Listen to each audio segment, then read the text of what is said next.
অধ্যাপক ইউনূস, আপনাকে আমি খুব সম্মান করতাম। বঙ্গবন্ধুর বাড়ি ভেঙেছে, আপনি দেখেছেন। আপনার গ্রামীণ ব্যাংকের বিরুদ্ধে যখন সমস্ত সরকার, দেশের অসংখ্য মানুষ রুখে দাঁড়িয়েছিল, আমি কাদের সিদ্দিকী না দাঁড়ালে আপনার অর্ধেক গ্রামীণ ব্যাংক মাটির নিচে চলে যেত। আপনাকে আমি অনেক বড় মানুষ ভেবেছি। আপনার 1 বছরের শাসনে আমি সেটা আর হৃদয় থেকে ভাবতে পারছি না। আপনাকে আবার আমি অনুরোধ করছি, ফেব্রুয়ারিতে ইলেকশন না দিলে আর ইলেকশন করাতে না পারলে শেখ হাসিনার চাইতে আপনার পরিণতি 10 গুণ খারাপ হবে। বঙ্গবন্ধুর বাড়ি যারা ভেঙেছেন, মনে রাখবেন তাদেরও বাড়ি ঘর আছে, তাদেরও কবর আছে, তাদেরও স্মৃতিসৌধ আছে। তাদের কবর হাতে নিয়ে ঘুরতে পারবেন না, বাড়িঘর হাতে নিয়ে যেতে পারবেন না।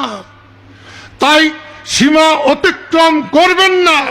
আপনাদের অনুরোধ করছি, সীমা অতিক্রম করবেন না। কে একজন বলেছেন বঙ্গবন্ধু জাতির পিতা নন। বঙ্গবন্ধু জাতির পিতা যদি না হন, তাহলে আপনার পিতাকে, কোন সন্তানের পিতা না থাকলে সে সন্তান সম্মানী সন্তান হয় না, সে সন্তান কুলাঙ্গার হয়। একটু ভেবে চিন্তে বলবেন। আমি শুধুমাত্র একটা অসুবিধার জন্য কিছু করতে পারছি না। যারা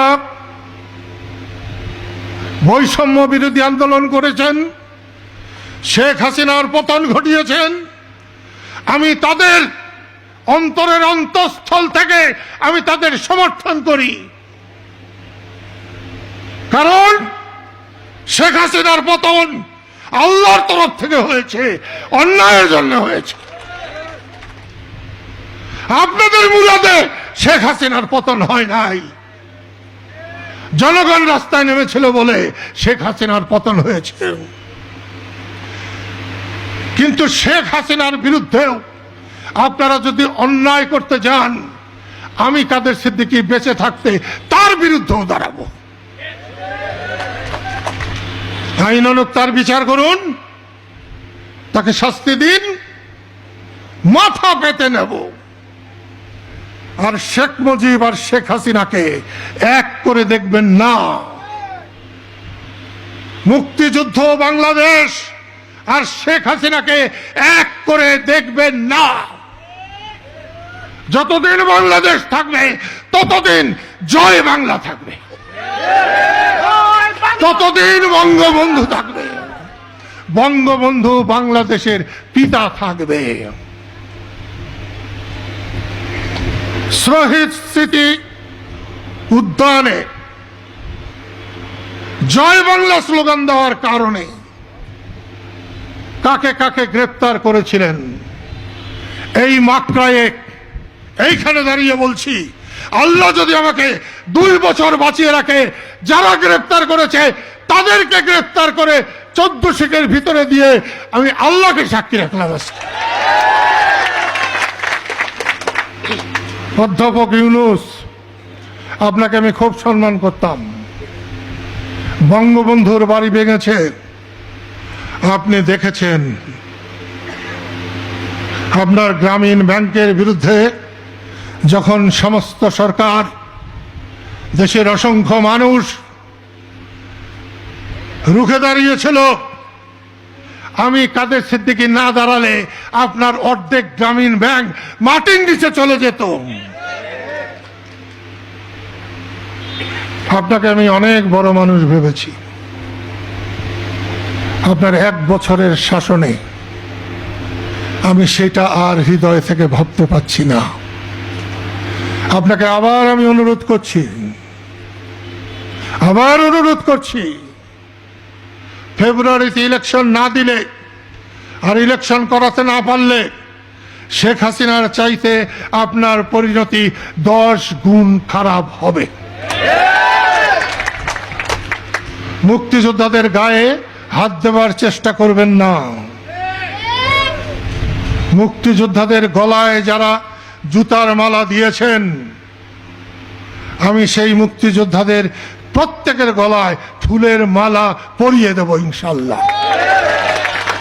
আর যারা এই জুতার মালা দিয়েছেন, আমার মাথায় এখনো আসছে না জুতার চাইতে নিম্ন মানের কিছু আছে কিনা, সেইটা আপনাদের গলায় পরিয়ে দেব ইনশাল্লাহ, লক্ষ লক্ষ মানুষের সামনে।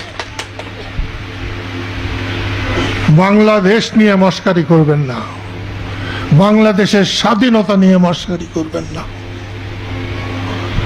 বাংলাদেশ খেলার পুতুল না। বাংলাদেশ অর্জন করতে যে পরিমাণ রক্ত লাগছে, সে পরিমাণ রক্ত আপনারা চোখে দেখেন নাই। সেই জন্য স্বাধীনতার সাথে আপনারা নিজেদের মিলাবেন না। আর যারা ভাবছেন তুমি কে আমি কে, রাজাকার রাজাকার, বাংলাদেশের রাজাকারের কোনো ঠাঁই নাই, কোনো স্থান নাই।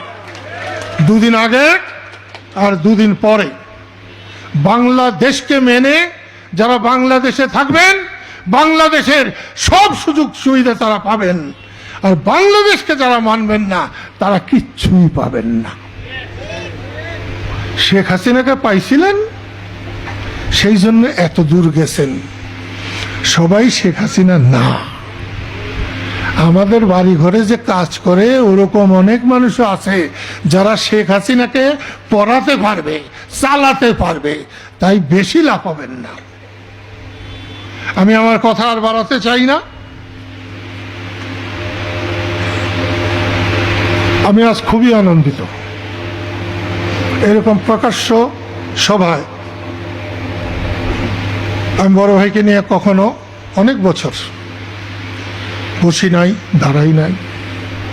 আমার একটা ক্ষোভ ছিল যে আমার গুরু নাই। সরে লিখতেও তো মাস্টার লাগে, কোন জায়গার থেকে শুরু হবে, কোন জায়গায় শেষ হবে।